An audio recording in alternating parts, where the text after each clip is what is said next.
Collegiate Cues, and I'm here with my guest, David Nudre, the three-time ACUI champion. How are you? Doing well. Happy to be here. Thanks for having me, Jalen. I appreciate it, man. Of course. So today we are just going to go over a brief interview with you. Get your ideas on how the ACUI was and what you would think should be implemented into Collegiate Cues as an organization in comparison, and what we might should do differently. Gotcha. Understood. So we'll start off with this question: what drew you to join the billiards team, and what were your initial goals when starting? So I got introduced to pool when I was elementary school to start with. But I kind of grew up watching things like Trick Shot Magic on ESPN, and then the WPBA events that they would show on Sunday afternoons. And so I played pool a little bit till I got to high school, but then I really started getting more into it. And my high school physics teacher actually was the first person to take me to a real pool hall. And so it was senior year of high school, and that was when I really started wanting to go to the pool hall. I tried to go play. I played in the chip tournaments like every Friday. And so I was like, wow, this is a sport that I can really get into, because up until then I had played basketball.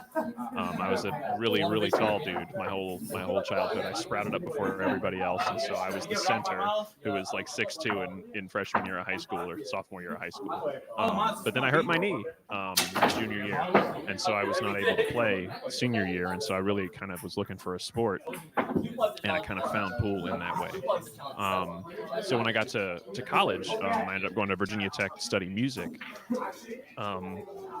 It was really funny because the music building was in the same building as the student union where all the pool tables were. And so the funny part is I would get out of class and I would walk down the hallway of the music hallway, and there would be two double doors, and those opened up into the pool hall. So I was in trouble because class would end and it would be like, all right, I can go right here and go practice my violin for like 2 hours, or I can go through this door instead and practice pool for the next 2 hours. So yeah, I really wanted to get good. I wanted to have it be the sport I wanted to play. And so when I got to Virginia Tech and I realized that they had like a proper billiards team and a billiards club that kind of fed into the team, that would travel and compete, I was overjoyed. I thought that was fascinating, and I immediately started trying to get better and wanting to learn from folks who were already there, who were better than me. And so I was challenging people all the time to try and play more, because the idea of being able to have a true intercollegiate sport experience with pool was great. Like, just getting to say you played on your school's team is huge. I mean, the pride that goes along with school spirit like that is really big, especially in college. So yeah, it just kind of filled that niche for me that I was after, that desire to want to perform and to improve as a student athlete in that way. That's an interesting take on it. I don't really understand how much I can actually compare myself to other people, because when I was in high school I actually did band and I used to play soccer and I did a whole bunch of other sports. But when I could transition to college, I didn't really have that avenue to play soccer that most people do. Like, they don't get picked up, or they walk on the team. But it's a lot harder in college, so I transitioned to pool because I was like, okay, I need something to do between my classes, and that's when I really got into pool. So I definitely fell in love with the game here at college. So that's an interesting take on it. Reflecting on your experiences, what was the most memorable moment from your time competing in the collegiate? Man, that's the most memorable moment. Definitely has to be the camaraderie built with my fellow the fellow players on my team, because all the ACUI championships I was a part of were all team championships. So I never had any individual I never won anything by myself. As far as the ACUI was concerned, I was part of the Virginia Tech billiards team that was we played really, really strong, and we were able to knock it out 3 out of the 4 years. But the best time, it was really in the car. I mean, and in between, it's so hard, like in between the matches. Like the matches were great, and I still have like one shot that like still sticks in my head from one of the Virginia Tech team pool championships that we hosted in the spring semester. But I mean, my favorite moment, like it's like silly stuff, like pulling over in the middle of Ohio to walk out into a field because there was a barn that said "Welcome to Ohio" on it, just so that I could take a picture of my buddy Alex Scott flipping off the sign because he was so sick of driving through Ohio because it was so flat, and we just wanted to get to Michigan because it was just such a long drive, and so just being able to build friendships, honestly, around it, around the sport, because you both like you're all so passionate about the same thing, and you take it seriously in a way that most people kind of don't get. You know what I mean? Like really treating pool like a sport, and coming to practice and like having that time with each, like not just doing shooting around, but like working with each other and doing group drills and like understanding and like taking notes in your practice notebook. Like, what do I need to improve on? What did I do today? What am I going to do tomorrow? What's my regimen? And just yeah, so I mean, and I will tell you about that shot. It was like it was down to the finals and we needed to win. It was a Scotch doubles game, and it was my partner's shot, and we needed this 8-ball to win. We were playing team 8-ball, and we needed the 8-ball to win on points for that event. And he's running out, and then his opponent had run out and didn't leave a good shot on the 8, so he tried to like hook my partner, but like we ended up getting out of it, and so we ran all the way to the 8. But the 8 was frozen to the rail just past the side pocket, and he ended up leaving the cue ball like just past the side pocket, frozen on the other long rail almost. Like, and it was just this impossible kind of angle where you'd have to back cut it, but you didn't think you could because you have to it was frozen and you couldn't get the ball out of the way. And he walked around the table probably 5 or 6 times, and there's like 15 or 20 of us like all around the outside of the table, all just sweating, like, what's going to happen? What's going to happen? And so Mike just looked at the shot and walked around it a bunch and got down and called it cross side and just fired this ball in and cut bank it from an impossible angle, and we were able to win the event. And it was elation. It was incredible. Yeah. I definitely agree that the camaraderie with just my fellow teammates is the big kicker, and just the enjoyment of it all. Like I said before, we actually started. I'm here with my team right now. We have a tournament this weekend, so watching all the freshmen who haven't played that much really just sit there and like, oh, I want to play you. Like, it's just been this week alone. Everybody's challenging everybody, so it's a great time. But oh, I distinctly remember being a cocky freshman walking in with my $50 players cue and seeing this short Filipino kid named Raf being like, "Oh yeah, I'll play anybody," and he piped up and was like, "Oh, who's the fresh meat? I want some." I think I racked 3 racks before I got a shot at a ball. This kid was breaking and running. It was absolutely stunning. So yeah, it humbled me in a hurry when I showed up to the college pool scene. But it's great because I just recently reconnected with my buddy who was my main mentor when I first got to college as a freshman. His name is Chris Hansen, and he was the senior when I was a freshman. So he was the hot stick on campus, and he played at probably about a 630 Fargo level at that time, which in collegiate pool is really strong. And so, yeah, I would always be like trying to get time with him to practice, to like teach me, like figure stuff out. And so built a friendship with him, and then, kind of fell away from it. But then just in the last year or so, he and I both are trying to get back into pool, like on a serious, like trying to make it on that pro scene kind of level. And so it's been really cool to get back to be friend, like rejoining the friendship all these years later. Almost 15 years later, but yeah, it's really, really great because you never know who you befriend and who you spend time with, like how that might come back around later in life when you have like the time and the mental space or things change and you kind of find your way back to something. You never know. So it's just really funny how life works like that. Definitely. So when you were trying to juggle back and forth between college and classes, how did you really balance everything? Oh, terribly. I had no understanding of proper like balance as that part of my life came. I was struggling with a lot of ADHD at the time, and not really understanding how to manage myself and my time. So, like I said, I would get out of class, and David had a violin test the next day, but I'd still be going into I would talk to yourself, mentally. You convince yourself, oh, the practice rooms are open all night. I can go after I play pool, but then you don't.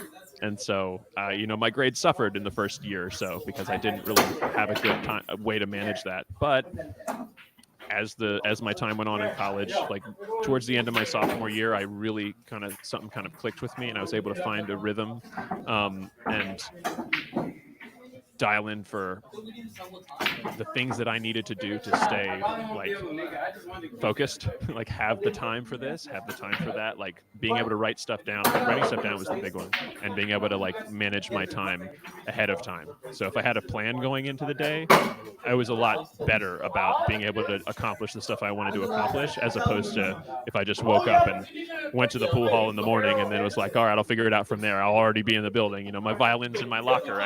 I'll get to practice whenever I want. He lied.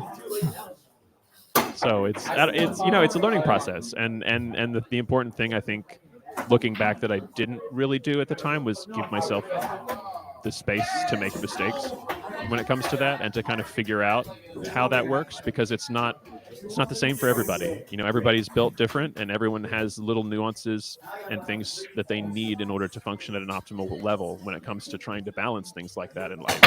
And at the time, I was just a definitely hypercritical type of person in other aspects of my life too, and that kind of spilled over into my pool and school balance.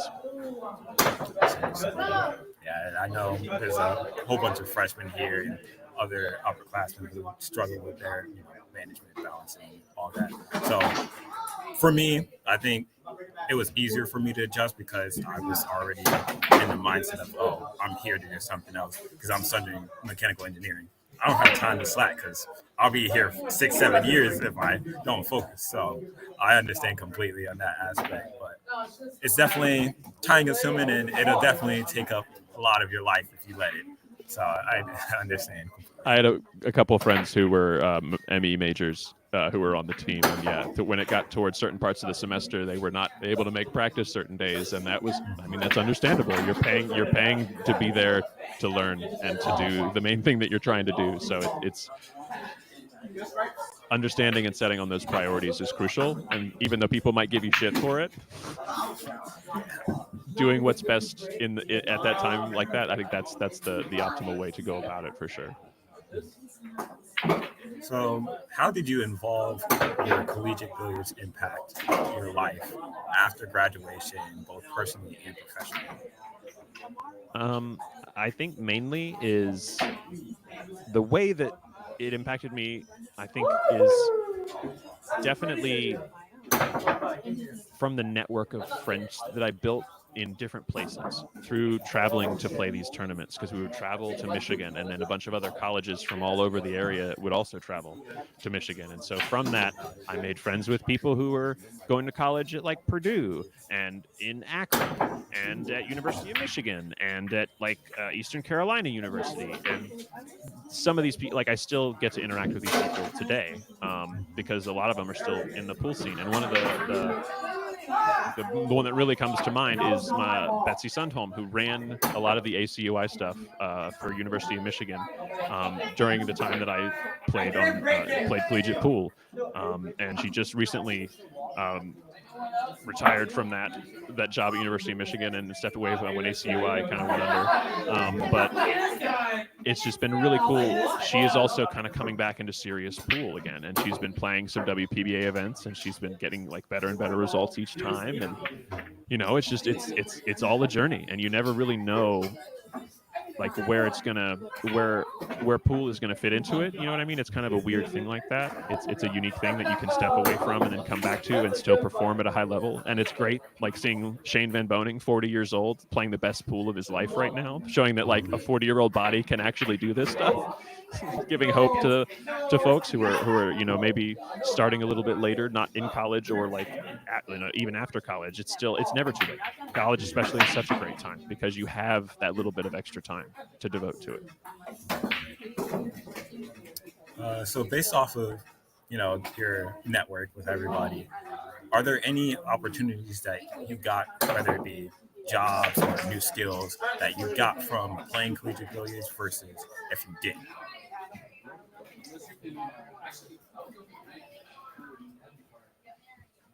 That's a great question, and I think something that I definitely learned playing collegiate billiards that helped me later in my one of the careers that I did after college was the dynamics of playing on a team and communication, healthy and like active, positive communication while on a team in a way that keeps morale high. Everyone working towards the same goal, even though there might be different personalities and different tensions. Though you have to kind of keep it team focused. And it was helped a lot. I grew up playing baseball and basketball and stuff, so I grew up like playing team sports, and so that type of mindset and that type of approach to playing a team, kind of a team way, definitely helped. But the fact that it was mainly 4 and 5 person teams, it's like a very small kind of tight knit group of folks. That definitely helped because I ended up working in the film industry after, and so in the film industry, whatever department you're in, it's you and like 2 or 3 other people usually who are in like the lighting department or the camera department or the makeup department or the wardrobe for the a lot of the medium to like small to medium sized commercial stuff that's available around DC where I live, and so being able to treat it like a team, you know what I'm saying, being able to have that kind of active positive communication, and staying positive even when things go wrong, because on set something is always going to go wrong. Something's not going to go quite to plan. You're going to be running behind time. Something might not work as you thought it would in like that it went on a prep day. And so being able to communicate effectively and staying positive through that, and also being able to be flexible in your execution of a plan, because it's like in the same way that on a pool table you have a plan, and a lot of times you might not get quite the position that you wanted, or you might overhit a ball slightly, and it's like I kind of have to pivot now and kind of go to a different stance. And on set, it's a very similar type of thing. You might have planned one thing, but then all of a sudden some light is coming in at some wild angle, and the director of photography is like, "This is incredible. We have to embrace this. Can we go with this? Let's do this." And you have to just pivot and kind of go with it. It's like, sure, absolutely, we can make that happen, no problem.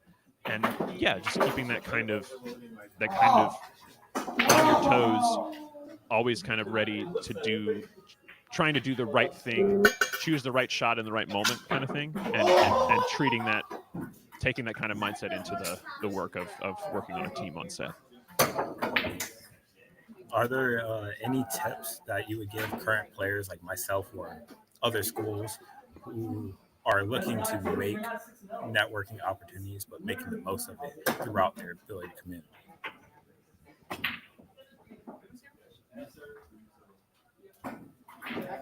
As a means to grow, like the intercollegiate kind of thing you're trying? Is that what you mean?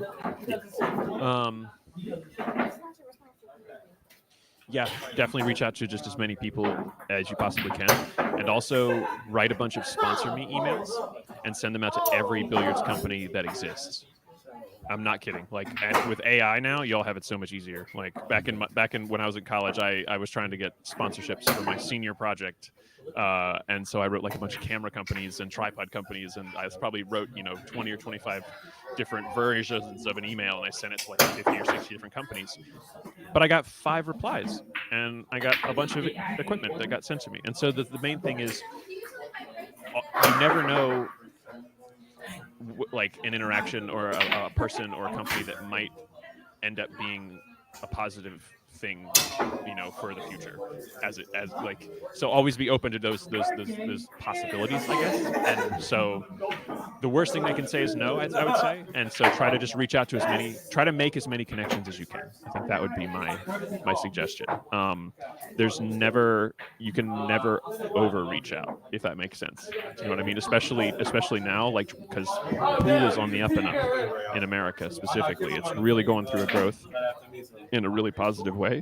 And so having that kind of groundswell at the collegiate level and having that kind of interconnected ideal and that focus of like, we just want to connect and play and build a super a league for all of us at this level, that would be huge as a way that we can then generate more talent to feed into the professional scene. So I'm all for it. Like I said, main thing is just like be relentless when it comes to trying to get this off the ground. Like take no for an answer, obviously, but then just know that they're not telling you no. They're saying no to the idea, and then you just move on to the next person. And then you just, because don't waste your time trying to convince people who aren't going to be able to like help you with your vision, if that makes sense. Mm-hmm. Try to be really intentional, you know what I mean, with who you pick, so that way you're not trying to push a lot of energy into a possible connection that might not pan out. Looking back, what advice would you give a current player about making the most of their time in the sport? Read more books. Practice your mental game. Definitely. Read more books and practice your mental game. Specifically, the inner game of tennis, and also How Champions Think by Dr. Bob Rotella. Absolutely incredible. Also, Unlocked by George Mumford. Mind-blowing. And add meditation to your mental game prep, and you will see a dramatic improvement in your ability to maintain your composure and your intensity and your like true focus throughout a match. And if I had known just how much the mental side plays into being able to perform at truly like a pure performance type level, at like your highest capability as a pure expression of yourself, I would have definitely been at a higher level when I was in college, because I did not understand just how much of pool is mental. It's so much of a mental game. And the sooner that you start working on that, you're going to put yourself ahead of people who are your age and not doing it, because you're going to have tools, you're going to have things in your quiver that they don't even know about. And that's the advice that I would give to my someone in that situation, because it's huge. Like you all have incredible amounts of resources on YouTube now that we didn't have back in the day. And so like lean into those. Neil Spion's channel, Jasmine Ocean, Dr. Dave for the physics, Tor Lowry for the drills to make the physics into your arm. And then you just read books and try to add meditation to your daily regimen and see kind of how that affects your game. I definitely will tell my team that a little bit today and tomorrow before they get into the match. There's a lot of them who never in any kind of competition like this before, so I didn't really prepare them as much as I should have, but I'm eager to see how they will react and adapt to the actual environment. So definitely looking forward to that. How did losing or facing tough competition help you grow as a player and a person?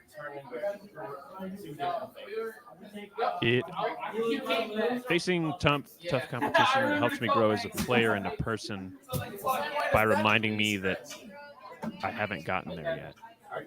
I haven't arrived at the place that I want to be. I'm not quite able to perform at the level that I was hoping for in that moment. And previously, that kind of shortcoming would make me very frustrated and very upset, because it's like I would view it as almost like a failure.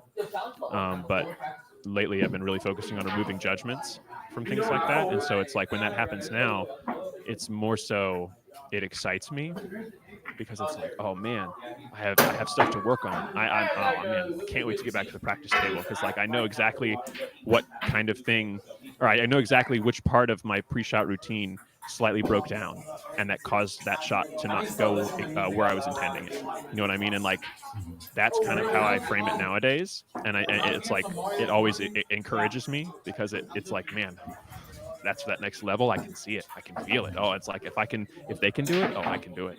I can, because if you can recognize greatness in others, you can already have that capability to recognize it for yourself. So the fact that you're able to see it and be like, oh man, that's beautiful pool. I want to play pool like that. That's just more stuff for visualizations for when I'm in practice mode. And it's like, you're on the practice table and you're like, all right, I remember what that looked like. First time I ever saw Fedor Gorst play in person, I watched him put a 7-pack on Josh Roberts in a race to 9. And I was like, I've been stroking the cue ball wrong my entire life. Holy cow.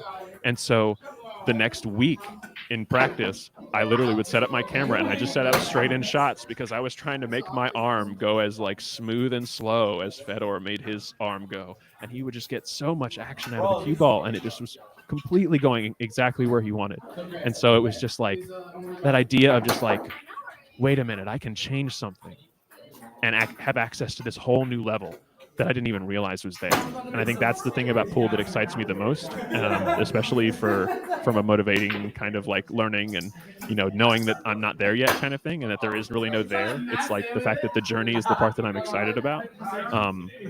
It's just, once you learn something, there's more you can always stack on top of it when it comes to pool. So it's like that the idea that you don't know what you don't know, it's just never ending with pool. It truly is, especially now that I'm playing more one pocket. That game, that's a whole other world. But like, yeah, so that's just, I think that's the thing, is it helps me learn to try to increase the time between stimulus and response. And that has helped in other aspects of my life as well, when things go wrong, or if something crazy happens. Instead of reacting, or if you make a bad shot, or the jump shot rattles and doesn't quite fall, you don't react. You just have that stimulus that happens, and then you have the little space in between, and then you respond to it. And I think it's been something I've been working on specifically this past like year. But that's the biggest takeaway for me that pool has really taught me as a person, and like in my professional life, that I'm taking away from it is kind of that level of mentation that it takes to perform at a high level is the same kind of thing that it takes to kind of change the way you respond to things in life. That's quite interesting, because I have a friend who's been actively getting better, and I've watched him play countless times, and he's always talking about he wants to be at my level or even better. And that the whole time I'm like, okay, well, one thing I learned is, don't take everything that happens and get hard on yourself.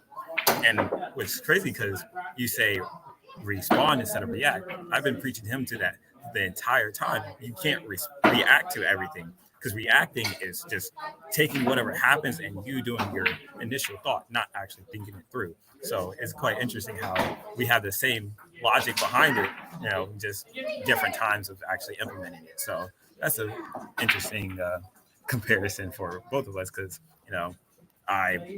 when I got into pool, I've already instantly was decided, okay, I want to go pro. Like, I fell in love with the game instantly after like a month of playing, and I was like, yeah. Started when I actually started 2-3 years ago.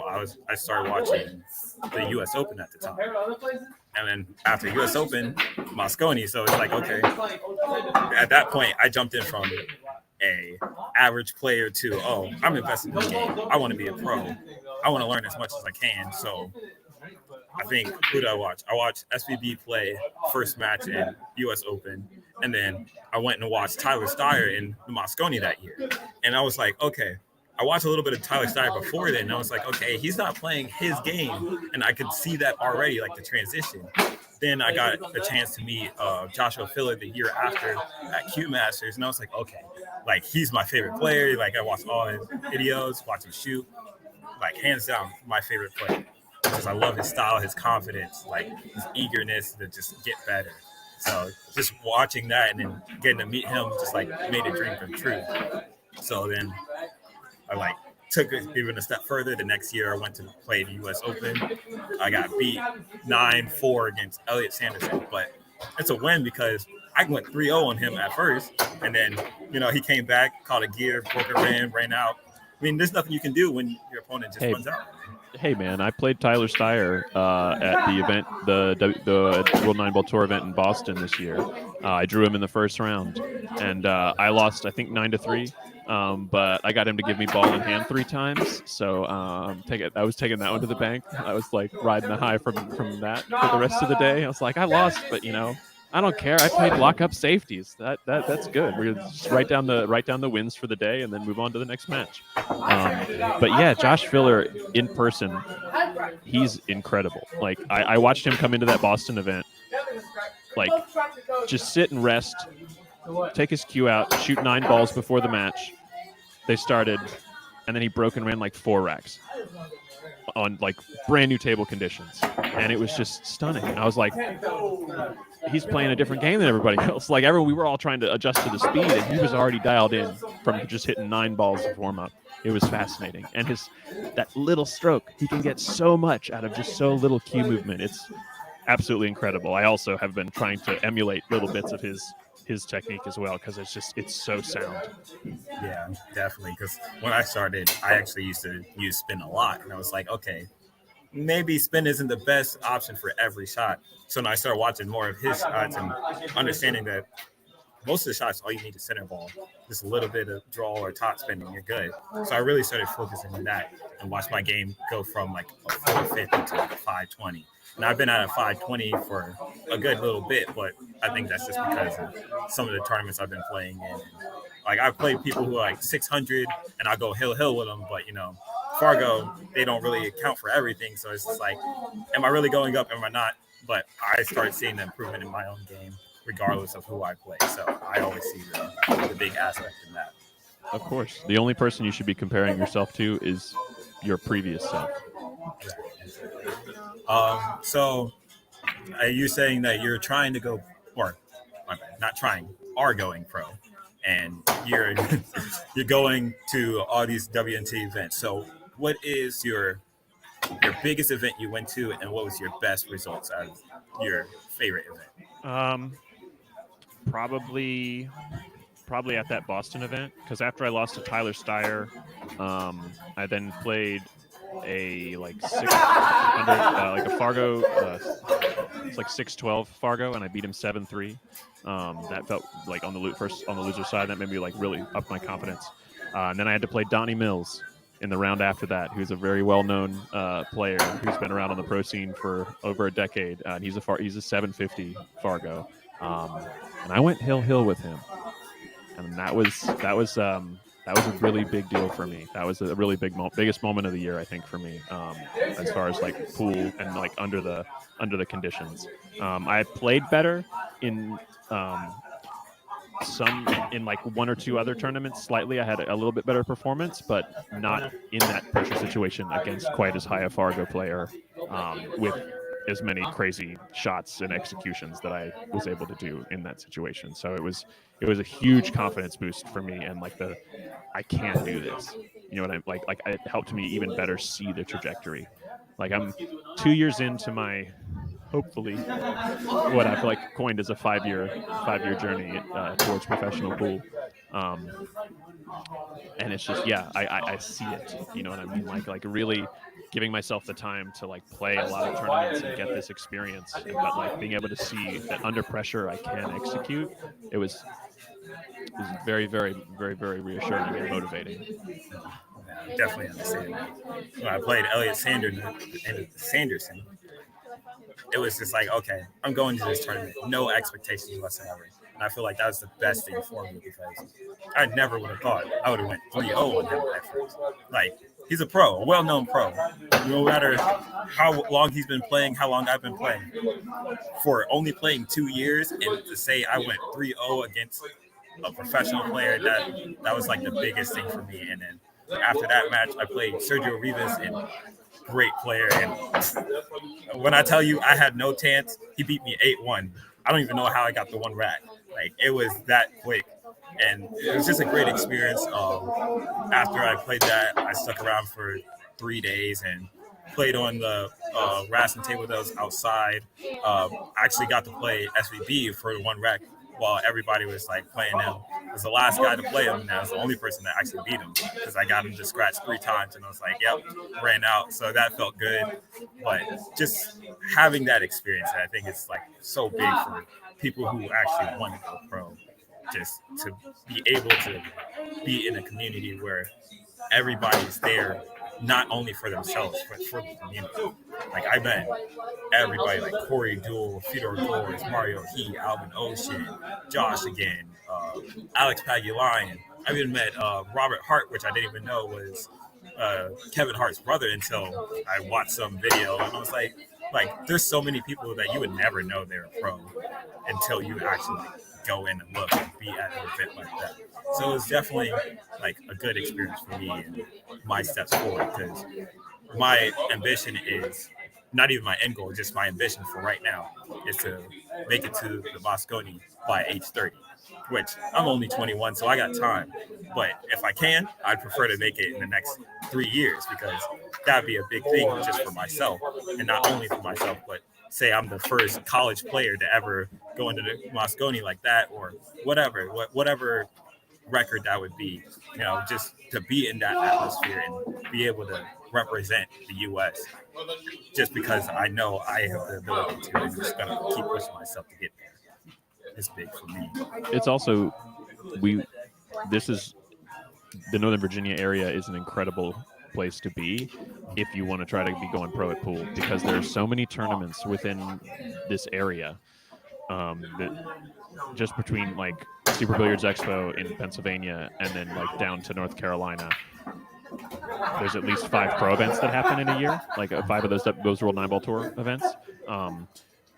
And it's incredible, like the opportunities that we have to be able to play really, really high level players in this area, and to learn from. And even like Karen Kaur also gives private lessons and lives around this area. I took a lesson with her, a little over a year ago. It's about time I need to take another one.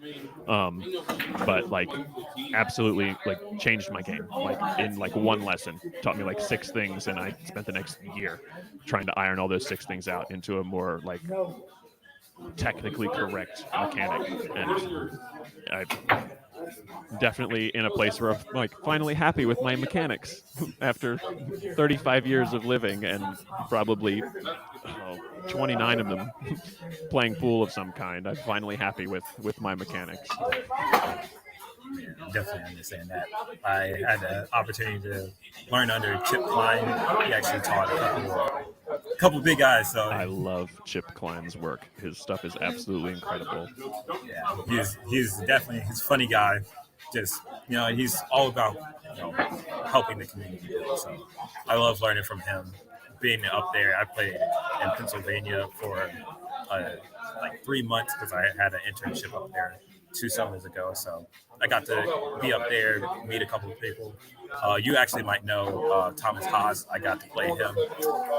When I tell you, that man is a different monster. He beat me 11-4, and he gave me 4 games. So I didn't get anything.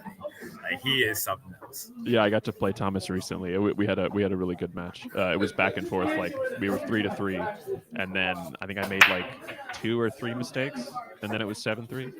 So yeah, it was really good though. But just maybe yet again more of the confidence builder, knowing that I can play like keep up with someone at that level, like back and forth like that. Like yeah, he's a really great one to watch because his mental game is really solid. I really like the way that he composes himself. So, and also big shout out to Chip Klein for backhand English and fronthand English and pivot point magic. Yes, definitely. I revolutionized my English application. And it also allowed me to switch shafts, and then like 3 days later, still come in like 6th place in a 699 and under tournament. So like, yeah, the stuff works, man. It's if you work it, it will work. Yeah, definitely. I love using that technique and teaching other people. Like when I came back from learning from him, I told like 5 people, and next I'll be walking around and I hear random people just like, all right, Phobie. I'm like, where'd you hear Phobie from? Phobie for life. Yeah, like I love using those techniques. Chip Klein is just such a good teacher, and he knows so much just from all of his experience. So I love learning from him. Yeah, he Raymond Linares actually introduced me to Chip Klein at the Bob Stocks Memorial event, my first WNT event that I played last year. And yeah, funny enough, Raymond Linares was the guy who actually won the ACUI Collegiate Nationals back when I was in the day. He won the singles events 2 out of the 4 years. And so, funny enough, he actually works in the film industry too. And we reconnected through a Facebook group that was on the film industry group. And I saw that it was Raymond Linares. And I was like, wait, are you the Raymond Linares from back in the day that we met way? And so we reconnected there, and got to see him at some subsequent events since then. It's just yet another one been really nice to reconnect with, because he's another one to follow. He's incredible pool player, incredible person to learn from as far as how to approach improving yourself for the game. And he beat Josh Filler at Derby City this year in 9-ball, so that's something. Yeah, it is. So I only have a couple more questions. Sure thing. What is your biggest goal, or should I say your first milestone for your game when it comes to either titles or just improving in general? What is your next goal? No. I don't really have goals as far as outcome, as far as that's concerned. I have goals pertaining to how many tournaments I want to play. So I don't have any goals as far as I want my Fargo to be 650 by next year. I let go of all that stuff. That my Fargo will move as it moves. I don't care. I'm trying to focus on playing every shot the best that I can. The shot that's in front of me, I want to try to choose the right shot and play that shot to the best of my ability. And so my goals are next year, I want to try to play between 8 and 10 World 9-Ball Tour qualifying events. And hopefully cash in at least one of them. That's my as only outcome related goal would be to cash in one of them next year. And if that happens, then that would be very encouraging, because even if it doesn't, I'm still going to keep going, because like I said, I'm into a process now, and the idea and the main thing is to fall in love with the process, the fall in love with doing drills, and having that time and reading those books and working on your mental game, because if you can really like that part of it, then there is no top level for you. You know what I mean? There's always going to be ways to improve and get better, and it's really, really exciting.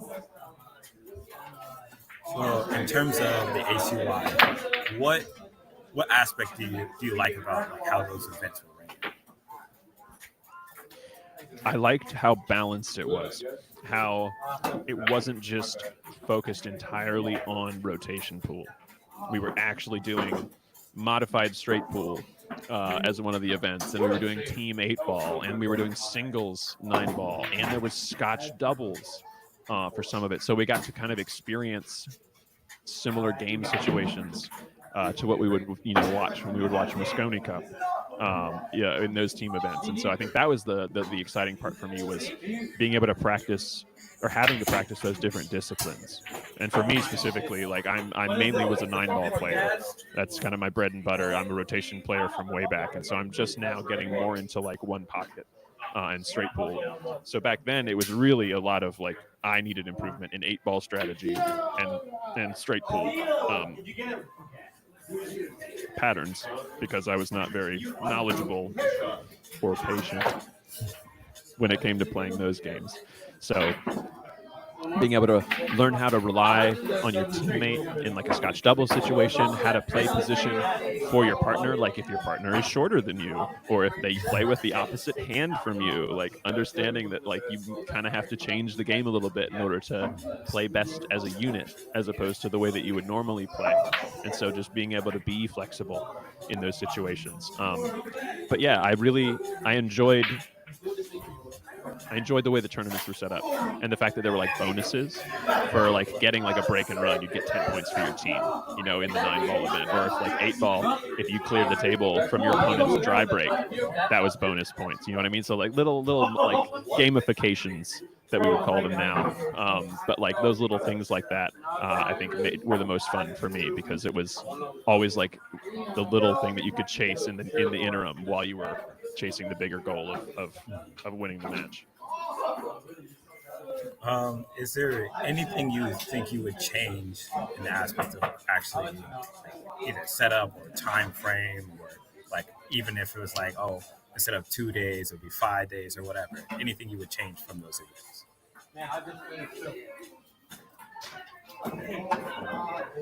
Man, that's tough, because it was all. I mean, back in college, it wasn't anything to drive to Michigan, get there, take our cues out, because we would leave the night before. We would get out of class, and then we would like go eat dinner, and then we'd get in the car and we'd drive overnight to University of Michigan. And we'd get there before the pool hall opened, and then we'd walk up the stairs and wait for them to open the pool hall, go in and start playing. And that was the first day.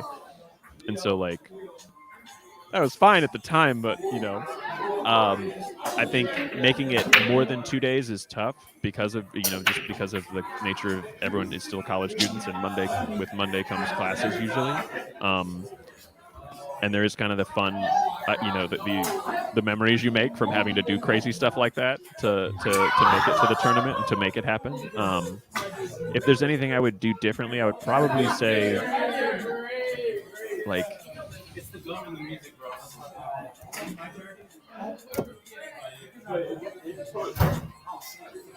honestly, at this point, I would say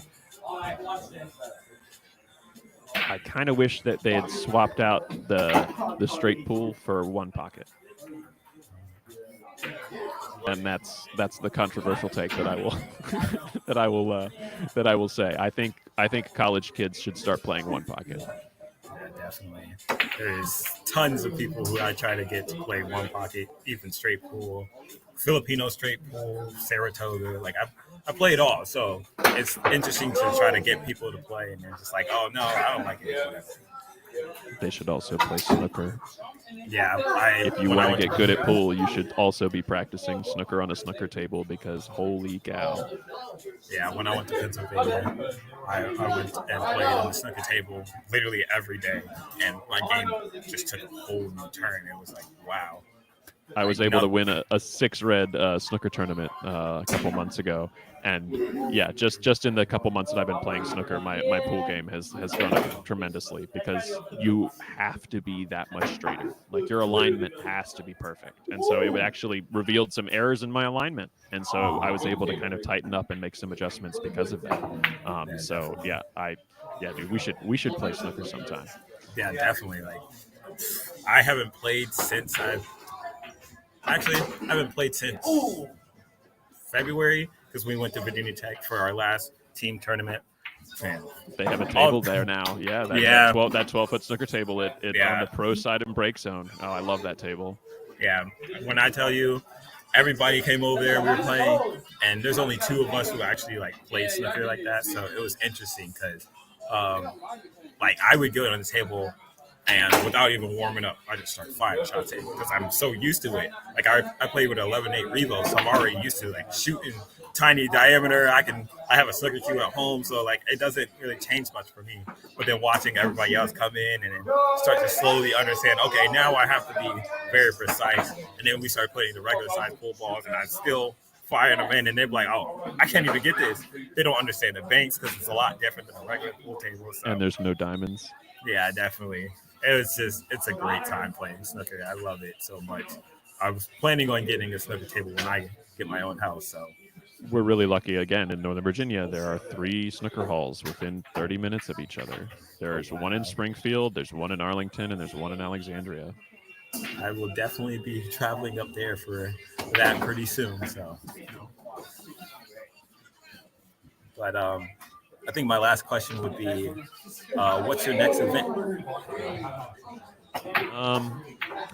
My next event. I don't think I'm playing any more pro events this year. But yet again, because of where I live in Northern Virginia, there's usually some kind of 600 and something or other under 600 and under kind of event almost every weekend. So the next event for me is actually I'm playing another challenge match. I had a challenge match a couple weeks ago. I played my buddy Yusuf. We did a race to 21 out at ACUI in Front Royal, and I was able to win 21-16. And so my buddy Jason has called next. And so he and I scheduled that match. We're gonna do the same thing, race to 21, $1,000 in the middle, out at ACUI live stream with commentary, and that's gonna be on October 20th, Sunday this time. So hopefully try to get some more folks able to get out there to watch in person. But if not, like I said, we're gonna have commentary going again just like last time. So that's gonna be it's gonna be a lot of fun. He's a really good shooter, and he's got a very meticulous game. So it should be a fun watch. Well, don't worry, I'll definitely have you on a challenge once I got some more time. So be prepared. Oh, I look forward to it, dude. I know you and I are gonna have some great matches in the future.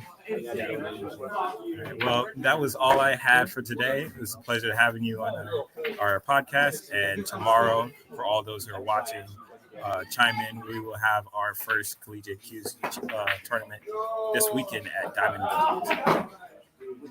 Thanks so much for having me, and best of luck to you guys with that. That sounds awesome. Thank you. Have a